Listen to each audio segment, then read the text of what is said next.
요즘 이화영의 법정 최종 진술, 검찰 내 술자리와 진술 외유 거짓 주장으로 민주당이 놀아나고 있습니다. 이화영이 이런 말도 안 되는 거짓말을 하고 누가 봐도 거짓말인 이화영의 주장에 민주당과 이재명이 동조하는 것은 이재명의 재판과 연관이 있기 때문입니다. 이건 TV 논평을 봐도 많이 나오는 주제라 다들 알고 있을 겁니다. 곧 있을 이화영의 1심 선고에서 유죄가 유력하게 예상되고, 그렇게 되면 이 결과에 따라 이재명에게 쌍방울 제3자 뇌물죄로 검찰이 바로 기소를 할 게 예상되기 때문입니다. 이화영은 지금 거짓말을 하는 게 이재명을 돕기 위해서일 겁니다. 그런데 왜 도울까요? 이재명이 차기 대권에 오르면 본인을 사면시켜줄 수 있으니까. 그런 것도 없지 않아 있겠죠. 한편으로 희망일 것이고 한편으론 두려움도 있어서일 겁니다. 왜냐하면 쌍방울 대북송금 사건에서 이화영이 2023년 봄에 검찰 수사 과정에서 대북송금에 관한 보고를 이재명 당시 도지사에게 했다고 진술했기 때문입니다. 이재명 입장에서 보면 이화영이 본인이 다 희생하고 안고 가는 게 아니라 이재명 본인까지 물고 들어간다는 생각을 했을 겁니다. 이화영도 본인의 검찰 진술 내용이 언론에 보도되고 민주당과 이화영의 아내가 나서서 변호사를 사임시키고 회유를 해가면서 진술을 바꾸라 하니까 그때 가서 아차했겠죠. 이렇게 진술하고 유죄 나오면 이재명에게 자신이 어떤 보복을 당할지 두려웠을 겁니다. 그때부터 바뀐 변호사와 어떻게든 그 진술을 뒤집으려 애썼지만 재판부에서 볼 때 주변인의 진술과 각종 문서, 증거에 비추어 볼 때 이화영이 처음 진술한 이재명에 대한 관계가 더 신빙성이 있는 게 사실이니까요. 100억 원이 넘는 돈을 북한에 지불하는 게 부지사가 어떻게 혼자서 처리합니까? 이재명이 바지 사장도 아니고 1심 공판 과정에서 북한에 돈을 보낸 것은 명백하게 사실로 드러났고 이것은 외환관리법 위반으로 유죄가 나올 게 명백합니다.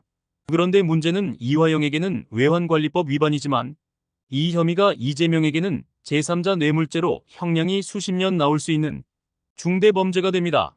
그리고 이재명이 이 혐의로 기소가 되어 재판을 받게 되면 생각보다 빠르게 재판이 진행될 수 있습니다. 왜냐하면 이화영의 재판에서 대북송금의 과정이 대부분 밝혀졌기 때문에 이재명의 재판에서는 이화영이 이재명에게 보고를 했는지 안 했는지의 여부만 가려내면 되기 때문입니다. 이미 작년 이재명의 검찰 조사에서 이화영의 각종 보고서에 이재명의 전자결제 서명이 돼 있다는 보도가 있었습니다. 이때 민주당의 박균택 변호사가 그 유명한 운전면허증 변론을 기자 앞에서 했었죠. 그걸 보신 분들 모두 황당했을 겁니다. 검사장까지 했었다는 변호사가 지갑을 꺼내서 흔들며 운전면허증에도 경찰청장 직인이 찍혀 있는데 이것을 두고 이화영의 보고서 결제 서류와 비교하는 건 참 구차하기 짝이 없는 변론이었습니다. 변론이랄 것도 없는 변명으로밖에 들리지 않았습니다. 100억 원의 금액을 북한에 보내는 것을 운전면허증에 비교하는 건 너무나 터무니없는 말로 밖에 들리지 않았습니다.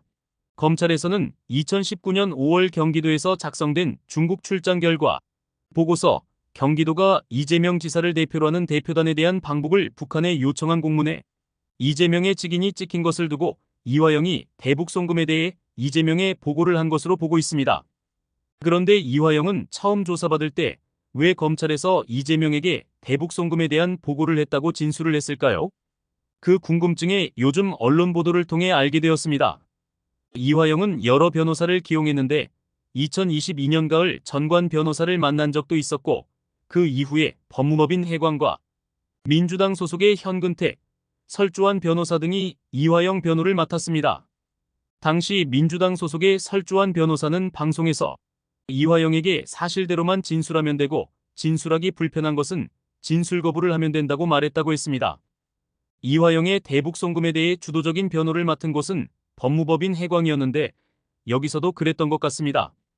왜냐하면 변호인들은 자신의 의뢰인에게 유리하게 해주기 위해 대북송금 건이 증거도 명확하고 여러 증인들의 증언이 이화영에게 불리하기 때문에 사실대로 말하고 반성하는 게 양형에 유리할 수 있기 때문에 사실대로 진술하라고 했을 가능성이 높습니다. 이들은 이화여의 변호를 하는 것이지 이재명의 변호를 하는 게 아니기 때문입니다. 이화영도 처음에도 그런 부분에 수긍하고 순순히 대북송금 사건에 있어서 사실대로 진술을 했던 것으로 보입니다. 그러나 이런 내용이 보도가 되고 민주당 측과 이화영의 아내가 적극적으로 이화영에게 진술 번복을 위한 행동을 시작했습니다. 이화영의 아내는 재판에 참석해서 재판을 깽판치고 그동안 변호를 맡아왔던 법무법인 해광을 사임시켰고 민주당 소속의 경기도 의원인 김광민 변호사가 이화영 변호를 맡게 되었습니다. 이화영의 변호를 맡았었던 민주당 현근택 변호사는 부적절한 행동으로 기소까지 되었는데 지난해 2월 이전 부지사 재판 과정에서 등사한 검찰 증거 서류를 소송 준비 목적과 무관하게 더불어민주당의 교부에 홈페이지에 게시되게 한 혐의를 받고 있고 또 지난해 3월 증인의 개인정보가 담긴 증인 신문 녹취서를 민주당에 제공해 이재명 대표의 SNS에 게시되게 한 혐의도 받고 있습니다. 이런 과정 속에 최근 이화영의 변호사는 이화영의 술파티 진술이 검찰에 의해 거짓으로 드러나면서 이제는 이화영이 이재명에게 보고했다는 진술은 회유를 받아서 진술을 한 것이라고 주장하고 있는데 이것도 점점 거짓으로 드러나고 있습니다.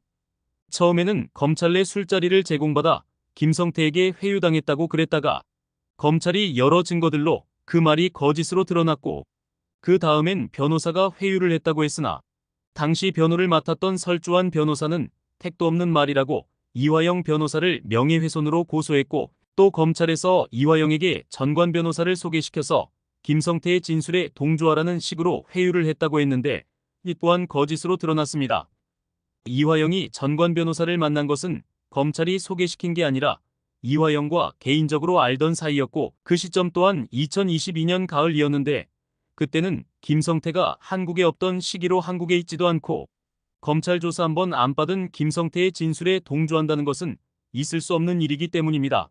결국 여러 가지 거짓 주장만 내놓은 채 1심 선고가 남았는데 이런 부분들은 1심 재판장에게 결코 좋게 보일 리가 없습니다. 그럼에도 불구하고 이화영이 이런 말도 안 되는 주장을 계속 이어가는 것은 이재명 때문입니다. 이화영의 변호사인 김광민 변호사가 최종 변론에서 이재명의 무죄를 주장했기 때문입니다. 결국 이화영의 변호사는 이화영을 위해 변호를 한 게 아니라 이재명을 위해 변호를 해왔다는 게 드러나는 행동입니다. 결국 이화영도 어떻게 보면 이재명에게 이용당하고 있다고밖에 볼 수 없습니다. 이화영이 재판부에 좋지 않게 보여 형량이 얼마가 나오든 간에 검찰과 사법부의 판단에 오염을 줄 수 있는 행동을 이화영 변호사인 김광민을 통해 시도하고 있기 때문입니다. 어찌되었건 6월 7일 이화영이 1심 선고가 있습니다. 여기서 이화영이 유죄를 받으면 이재명도 곧 기소가 되고 재판을 받겠죠. 선거법이나 위증교사 혐의는 유죄가 나와도 집행유예가 떨어질 가능성이 높습니다. 형량이 그다지 높지가 않습니다. 그러나 대북송금 제3자 뇌물죄는 뇌물 금액이 100억이 넘기 때문에 최소 30년 이상의 형량이 나올 중대한 범죄입니다. 그러니 이재명이 긴장을 늦출 수가 없겠죠. 아무리 재판을 연기하고 별 지랄을 한다 해도 범죄 혐의가 없어지지는 않습니다. 언젠가는 결론이 날 것이고 유죄가 나온다면 그 죗값은 치러야 될 겁니다.